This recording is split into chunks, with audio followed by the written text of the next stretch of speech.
Friends, this is Mega here and welcome to Bara classes. तो कैसे हैं आप सभी लोग। आज हमारी सीटेट जुलाई 2025 पेपर 2 साइंस की 4th क्लास है, जिसमें हम न्यू एनसीईआरटी क्लास 6 के 2 टॉपिक कवर करेंगे। इससे पहले 3 क्लासेस मैंने चैनल पर करा दी हैं, जिसमें हमने न्यू एनसीईआरटी क्लास 6 के 7 चैप्टर कवर कर लिए हैं। तो अगर आपने पहले की 3 क्लासेस नहीं देखी हैं तो डिस्क्रिप्शन बॉक्स में प्लेलिस्ट का लिंक दिया है, वहां से आप सभी क्लासेस को देख लेंगे। क्योंकि जो सीटेट जुलाई 2025 पेपर 2 साइंस की तैयारी है वो मैं बिल्कुल बेसिक से करा रही हूँ, जिससे कि आपका सीटेट जुलाई 2025 एग्ज़ाम क्लियर भी हो जाए और आपके सभी कॉन्सेप्ट क्लियर हों। तो आप लोग तैयारी बिल्कुल स्टार्टिंग से करिए, क्योंकि जो साइंस का सिलेबस है वो भी ब्रॉड है और कई बार जो कॉन्सेप्ट हैं बड़ी क्लासेस के वो बच्चों को समझ में नहीं आते हैं। इसलिए मैं न्यू एनसीईआरटी क्लास 6 को कवर करा रही हूँ। इसके बाद हम लोग प्रीवियस ईयर क्वेश्चन पेपर की भी प्रैक्टिस करेंगे, तो आपकी तैयारी बहुत अच्छी हो जाएगी। और आज की क्लास में हम कौन से टॉपिक कवर करेंगे ये हम देख लेते हैं। Chapter number 8 a journey through state of water, जल की स्थिति के माध्यम से एक यात्रा। Chapter number 9 method of separation in everyday life, रोज़मर्रा की ज़िंदगी में पृथक्करण के तरीके। तो ये 2 चैप्टर आज की क्लास में हम कवर करेंगे और आप लोग क्लासेस पूरा एंड तक देखा करिए, जिससे कि आपके सभी कॉन्सेप्ट क्लियर हों। और अगर आपका कोई डाउट रहता है, कोई आपका क्वेश्चन रहता है, तो आप लोग कमेंट करके पूछ लिया करिए। और क्लास को शुरू करने से पहले आप सभी चैनल को जरूर सब्सक्राइब कर लेना, बेल आइकन को प्रेस कर लेना, जिससे कि नेक्स्ट वीडियो का अपडेट आपको मिल जाए। क्लास अच्छी लगती है तो लाइक ज़रूर कर दिया करिए और दोस्तों के साथ शेयर जरूर करना, जिससे कि ये क्लासेस ज़्यादा से ज़्यादा स्टूडेंट्स तक पहुँच सके। तो चलिए आज की क्लास हम स्टार्ट करते हैं। चैप्टर नंबर 8 है a journey through state of water, जल की स्थिति के माध्यम से एक यात्रा। तो इसमें हम सबसे पहले ये समझेंगे कि स्टेट कहते किसे हैं। हिंदी में हम इसे अवस्था या स्थिति कहते हैं। तो आपने देखा होगा, जब आप किसी आइस क्यूब को, बर्फ के टुकड़े को फ्रिज से निकालकर बाहर रख देते हैं किसी कटोरी या ग्लास में, तो आप देखते हैं कि कुछ देर बाद वो मेल्ट होने लगती हैं। आप क्या ऑब्जर्व करते हैं कि जो आइस क्यूब है वो मेल्ट होने लगी है और किस में बदल गई है, वाटर में बदल गई है। तो क्या हम ये कह सकते हैं कि जो बर्फ है और जो पानी है वो एक ही सब्सटेंस या पदार्थ के 2 रूप हैं? तो हमारा आंसर होगा यस, बर्फ और पानी एक ही पदार्थ है या एक ही सब्सटेंस के 2 रूप हैं। तो इन रूप को ही हम क्या कहते हैं, स्टेट्स कहते हैं, अवस्था कहते हैं। तो पानी की कितनी स्टेट होती हैं? तो 3 स्टेट ऑफ वाटर हम पढ़ते हैं, सॉलिड, लिक्विड और गैस। तो इनको हम एक-एक करके समझेंगे। तो सॉलिड क्या है? जब पानी को ठंडा कर दिया जाता है तो वो सॉलिड फॉर्म में हो जाता है, यानी कि आइस क्यूब के फॉर्म में हमें मिल जाता है। और जो सॉलिड फॉर्म है उसमें पानी की जो शेप है वो फिक्स्ड रहती है। जैसे कि आप बर्फ के टुकड़े को चाहे कटोरी में रखो, चाहे गिलास में या प्लेट में रखो, उसकी शेप में कोई चेंज नहीं होता। इसी तरीके से आइस बह नहीं सकती, ठीक है, फ्लो नहीं कर सकती जब तक वो पानी में कन्वर्ट ना हो जाए। और डज नॉट स्प्रेड, यानी कि इसको बिखेरा भी नहीं जा सकता। नेक्स्ट है लिक्विड स्टेट। तो जो भी पानी हम एवरीडे लाइफ में यूज करते हैं वो कैसी फॉर्म में होता है? वो लिक्विड फॉर्म में होता है। इसे वाटर की तरल या लिक्विड स्टेट कहते हैं। और जो पानी है वो स्प्रेड भी हो सकता है, यानी कि पानी तो बहता है ना, और इसकी शेप भी चेंज हो जाती है। आपने देखा होगा, जब आप पानी को कटोरी में रखें, ग्लास में रखें या बोतल में रखें, तो आप जिस भी चीज में उसको डालते हैं वो वैसा ही शेप ले लेता है और इजिली फ्लो कर जाता है। और इसको स्प्रेड भी कर सकते हैं, यानी कि बिखेर भी सकते हैं। अब एक पॉइंट आप याद रखना या नोट कर लेना कि जो वाटर है वो हम किसी ग्लास, कटोरी या बोतल में डालते हैं तो वो शेप तो उसका चेंज हो जाता है, लेकिन जो वॉल्यूम है वो उतना ही रहेगा, उसके वॉल्यूम में कोई अंतर नहीं आएगा, मतलब कि सेम अमाउंट रहेगा। जैसे कि 200 ml पानी आप चाहे ग्लास में डालें, चाहे कटोरी में डालें या फिर बोतल में डालें, उसकी शेप में तो चेंज होगा लेकिन उसके वॉल्यूम में कोई चेंज नहीं होगा। 200 ml पानी है तो वो 200 ml ही रहेगा, वॉल्यूम क्या रहेगा? कांस्टेंट रहेगा। अब हम नेक्स्ट देखेंगे गैसियस स्टेट। पानी जब भाप में बदल जाए तो वो कौन सी स्टेट है? वो गैसियस स्टेट है। हम सभी जानते हैं कि पानी को जब हम बॉयल करते हैं तो उसमें से भाप निकलती है या वेपर्स निकलती हैं, वो वाष्पित होने लगता है तो भाप बनकर उड़ने लगता है, तो यही गैसियस स्टेट है। और वाटर वेपर्स क्या है? जब पानी भाप में कन्वर्ट हो रहा है, जो पानी भाप बनकर उड़ रहा है उसी को हम क्या कहेंगे? वाटर वेपर्स कहेंगे, जल वाष्प कहेंगे। तो ये जो पानी की अलग-अलग अवस्थाएं हैं ये उनके व्यवहार में कई अंतर दिखाती हैं। तो ये हमने समझ लिया कि पानी बहता है लेकिन बर्फ नहीं, पानी छलकता है लेकिन बर्फ नहीं। इसी तरीके से गैस का कोई निश्चित आकार नहीं होता, क्योंकि हवा, एयर तो हमारे चारों तरफ है, तो ये हमारे आसपास की हवा में मौजूद है। वाटर वेपर्स के फॉर्म में तो हम ये कह सकते हैं कि गैस फिल्स एनी अवेलेबल स्पेस।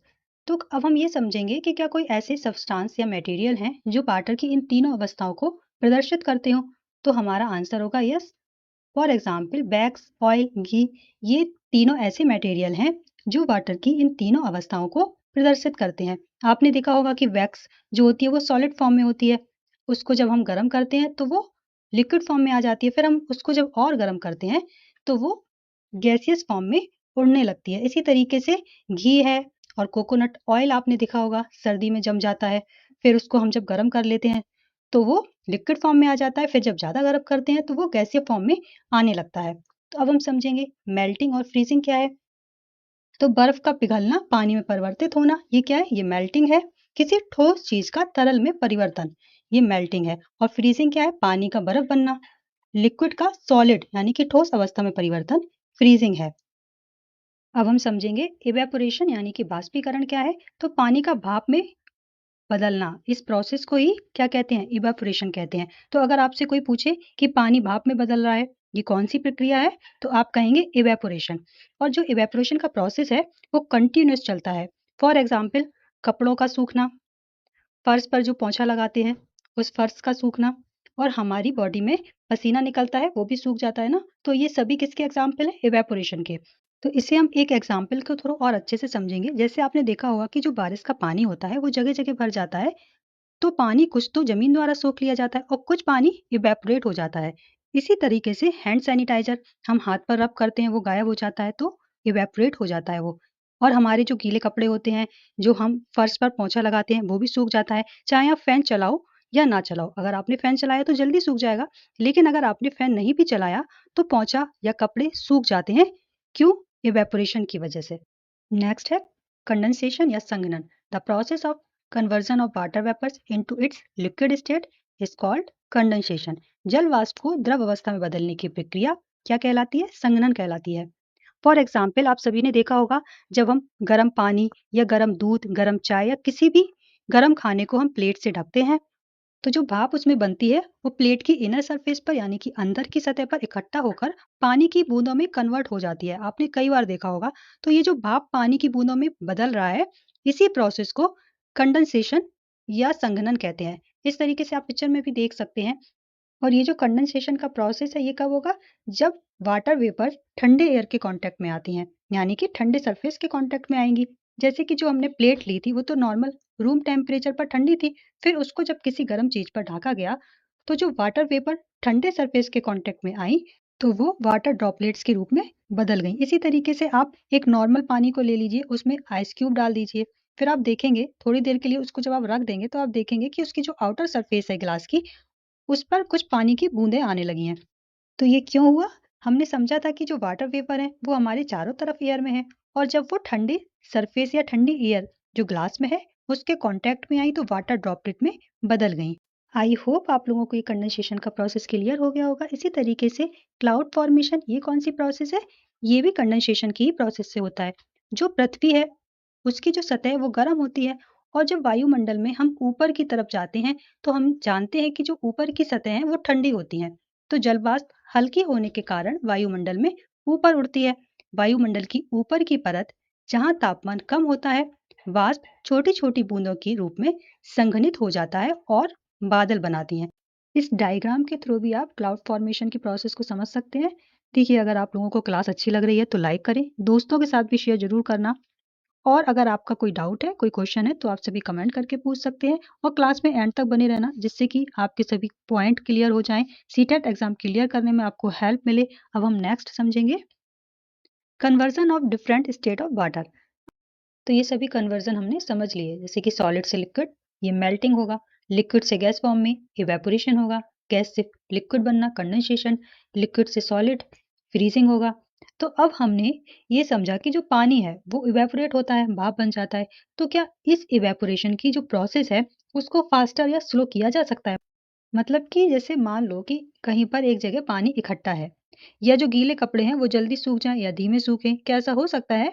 जबकि जो एनवायरमेंटल कंडीशन है वो सेम हो, ना तो कोई टेम्परेचर में चेंज हुआ है, ना ही हमने कोई फैन ऑन किया है, तो क्या ऐसा हो सकता है? तो हमारा आंसर क्या होगा? यस। इट्स डिपेंडेंट लेस और मोर एक्सपोज्ड एरिया ऑफ वाटर।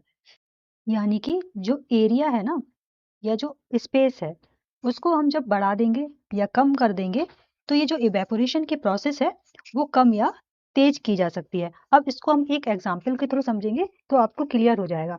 जैसे कि आपने सेम अमाउंट में थोड़ा सा पानी एक छोटी सी बोतल की कैप में ले लिया और उतना ही पानी आप एक बड़ी प्लेट में ले लें, फिर आप देखेंगे कि जो प्लेट का पानी है वो जल्दी इवेपोरेट होगा और इवेपोरेट होकर कम हो रहा है, और जो कैप का पानी है वो उतना जल्दी कम नहीं हो रहा है। तो ऐसा क्यों है? क्योंकि जो प्लेट का सरफेस एरिया है उसमें पानी ज़्यादा जगह में फैला हुआ है, इसलिए वो जल्दी इवेपोरेट हो रहा है।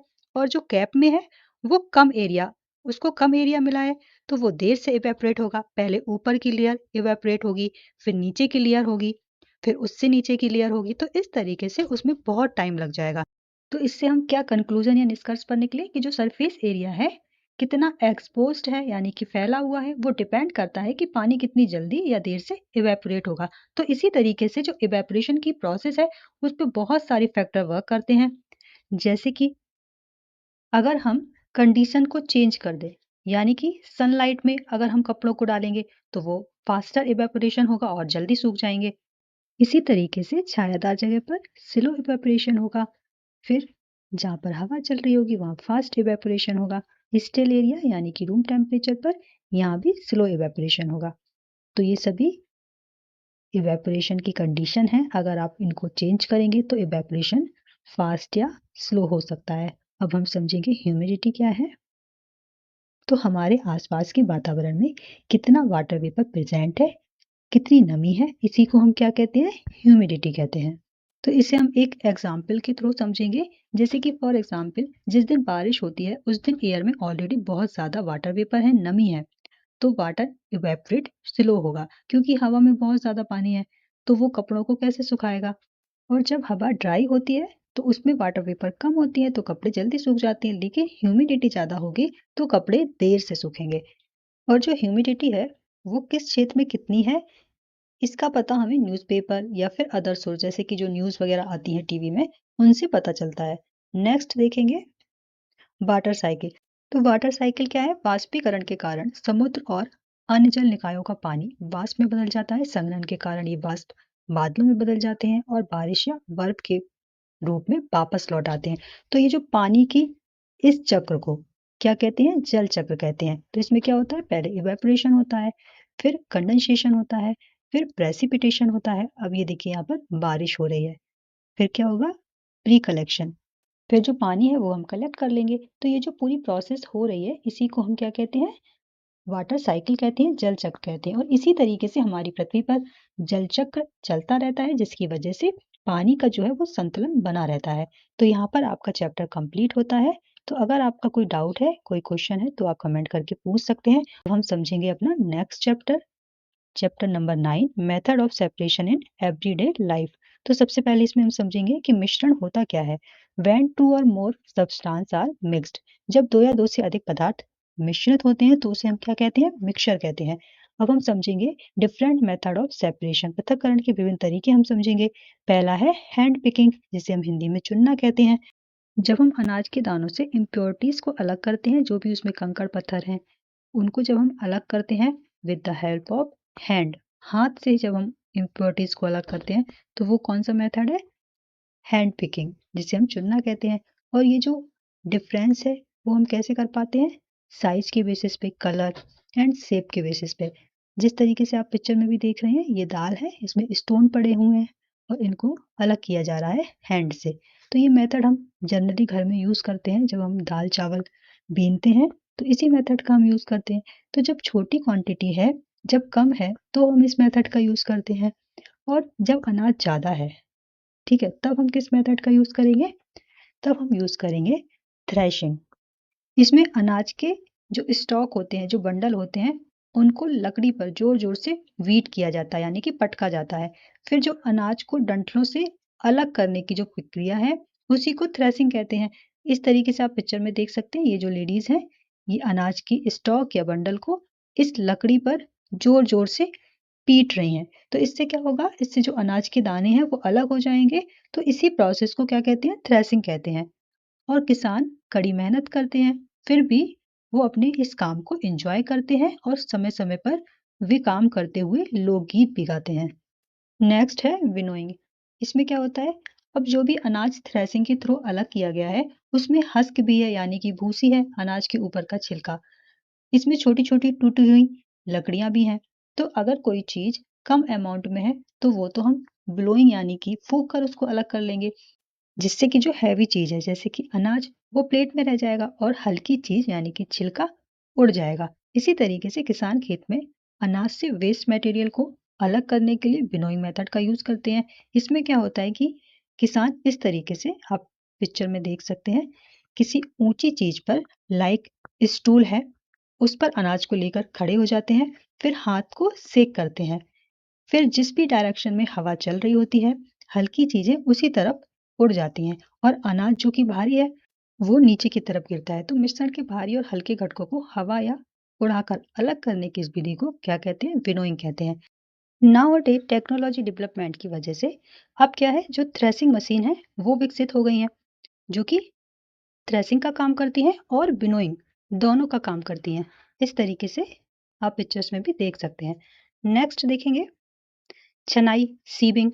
तो सीविंग क्या करता है? मिश्रण के ठोस घटकों को अलग करने के लिए छनाई की जाती है। फॉर एग्जाम्पल अगर हमको छन्नी से आटा छानना है, तो हम एकदम बारीक पोर वाली छन्नी लेंगे, जिससे हम आटा को छानेंगे। और जो आटा है वो सेपरेट होके इस तरीके से देखिए प्लेट में आ रहा है और जो चोकर है वो सीव में ही ऊपर रह जाएगा। तो जब हम सीविंग से कोई चीज़ छानते हैं तो वो इस बात पर डिपेंड करेगा कि जो आपने सीव ली है उसका साइज क्या है और जो भी मटेरियल आप छानना चाहते हैं वो किस साइज का है। तो सीविंग में साइज डिपेंड करेगा। आई होप आपको क्लियर होगा। नेक्स्ट समझेंगे सेडिमेंटेशन, डिकेंटेशन एंड फिल्ट्रेशन। तो इनको हम एक साथ समझेंगे। इनको हम एक एक्टिविटी के थ्रू समझेंगे। आप आधा गिलास पानी में इस तरीके से सैंड को डाल दीजिए, फिर आप उसको कुछ देर के लिए ऐसे ही छोड़ दें। तो आप देखेंगे कि जो सैंड है वो सेटल डाउन हो गई है यानी कि नीचे की तरफ सेट हो गई है, क्योंकि वो भारी है। जो सैंड है वो भारी सब्सटेंस है, तो जो सैंड है वो नीचे सेट हुई है, इसी को हम क्या कहेंगे? सेडिमेंटेशन कहेंगे। जो ये सैंड नीचे सेट हुई है उसी को हम क्या कहेंगे? सेडिमेंटेशन कहेंगे। और जो लिक्विड ऊपर रह गया है उसको हम इस तरीके से झुकाकर दूसरे गिलास में निकाल लेंगे, सेपरेट कर लेंगे। तो जो अघुलनशील सॉलिड सैंड थी वो तो अलग हो गई और लिक्विड जो पानी था वो अलग हो गया। तो इस प्रोसेस को क्या कहेंगे? डिकेंटेशन कहेंगे। जो हमने पानी और सैंड को सेपरेट किया है इसको हम डिकेंटेशन कहेंगे। अब अगर आपसे कोई ये क्वेश्चन पूछे कि ऑयल को वाटर से अलग किस प्रोसेस के थ्रू किया जाता है या किस प्रोसेस का यूज किया जाता है, तो आपका आंसर होगा डिसेंट्रेशन। जो डिसेंट्रेशन की प्रोसेस है उसको हम यूज करके जो पानी है और जो ऑयल है उसको सेपरेट कर सकते हैं, क्योंकि आप सभी जानते हैं, हमने पिछले चैप्टर में भी पढ़ा है कि जो ऑयल है वो पानी में डिसॉल्व नहीं होता है, वो ऊपर की तरफ एक लेयर बना लेता है। तो उसको हम इजीली डिसेंट्रेशन की प्रोसेस से अलग कर सकते हैं। अब हम नेक्स्ट समझेंगे फिल्ट्रेशन। तो अब फिल्ट्रेशन क्या है? जो लिक्विड हमने जो पानी हमने अलग किया है सैंड से, तो उसमें अभी भी कुछ छोटी-छोटी इम्प्योरिटीज़ हैं, जिस वजह से पानी अभी भी गंदा है।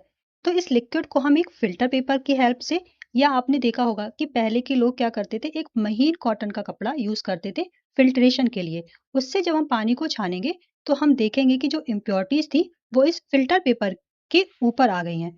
ये देखिए इस तरीके से एक फ़नल में फ़िल्टर पेपर को अटैच करेंगे और इस पानी को धीरे-धीरे डालेंगे, जिससे कि जो पानी है वो छन के इस बीकर में आ जाएगा और जो इम्प्योरिटीज़ हैं वो इस फ़िल्टर पेपर की ऊपर ही रह जाएँगी। इसी प्रोसेस को हम क्या कहेंगे? फ़िल्ट्रेशन कहेंगे। तो आई होप आप लोगों को ये तीनों कॉन्सेप्ट क्लियर हो गए होंगे, और फिर भी अगर आपको कोई डाउट है तो आप कमेंट करके पूछ सकते हैं। नेक्स्ट समझेंगे चर्निंग और सेंट्रीफ्यूगेशन। पहले हम ये समझेंगे कि चर्निंग और सेंट्रीफ्यूगेशन है क्या? तो कुछ ऐसे कंपोनेंट्स होते हैं लिक्विड में जिनको हम नॉर्मली आई से नहीं देख सकते, वो इतने माइक्रोस्कोपिक होते हैं और जो भी मेथड हमने अभी तक पढ़े हैं उनसे भी उन कंपोनेंट्स को अलग नहीं किया जा सकता। तो पहले के लोगों ने कुछ बेसिक सी ट्रिक लगाई, जिसको हम क्या कहते हैं? चर्निंग कहते हैं। आपने अपने घर में भी इस तरीके से अपनी दादी, नानी या मम्मी को दूध या दही से मक्खन निकालते हुए देखा होगा। तो इसी प्रोसेस को सेंट्रीफ्यूगेशन या चर्निंग कहते हैं। अब आपने देखा होगा कि जो लैब वगैरह होती हैं उसमें हम ब्लड टेस्टिंग के लिए देते हैं, तो वहाँ भी क्या होता है, सेंट्रीफ्यूगेशन मशीन का ही यूज़ करते हैं वो लोग, जिससे हमें ये पता चलता है कि ब्लड में क्या-क्या कंपोनेंट है और कितनी क्वांटिटी में प्रेज़ेंट है। तो ये तो ट्रेडिशनल मेथड है मक्खन को निकालने का। अब क्या है कि जो टेक्नोलॉजी है वो डेवलप हो गई है, तो अब हमें मिक्सर ग्राइंडर भी अवेलेबल है, जिसकी हेल्प से हम दूध या दही से क्रीम को निकाल लेते हैं। नेक्स्ट है मैग्नेटिक सेपरेशन। इसमें किसी चुंबक की हेल्प से गैर चुंबकीय पदार्थों को अलग किया जाता है। फॉर एग्जाम्पल आप इस पिक्चर में देख सकते हैं कि ये एक कारपेंटर है, इसके पास लकड़ी का बुरादा है और इसमें लोहे की जो कीलें हैं वो मिक्स हो गई हैं या गिर गई हैं। तो अब ये कारपेंटर क्या कर रहा है, एक रिंग मैग्नेट की हेल्प से, चुंबक की हेल्प से इन लोहे की कीलों को अलग कर रहा है, सेपरेट कर रहा है। और हमने ये मैग्नेट वाले चैप्टर में भी पढ़ा है कि जो मैग्नेट मटेरियल होते हैं, आयरन, निकेल, कोबाल्ट, ये मैग्नेट की तरफ अट्रैक्ट होते हैं। तो इसी प्रोसेस को क्या कहते हैं, मैग्नेटिक सेपरेशन। अब यहाँ पर हमारे दोनों चैप्टर कंप्लीट होते हैं। तो अगर आपका कोई डाउट है, कोई कंफ्यूजन है, तो आप लोग कमेंट करके पूछ सकते हैं। और आप लोगों को क्लास अच्छी लगी है तो लाइक ज़रूर कर देना, दोस्तों के साथ शेयर ज़रूर करना और चैनल को ज़रूर सब्सक्राइब कर लेना, बेल आइकन को प्रेस कर लेना, जिससे कि नेक्स्ट वीडियो का अपडेट आपको मिल जाए। अब हम मिलते हैं अपनी नेक्स्ट क्लास में, तब तक बाय बाय, टेक केयर।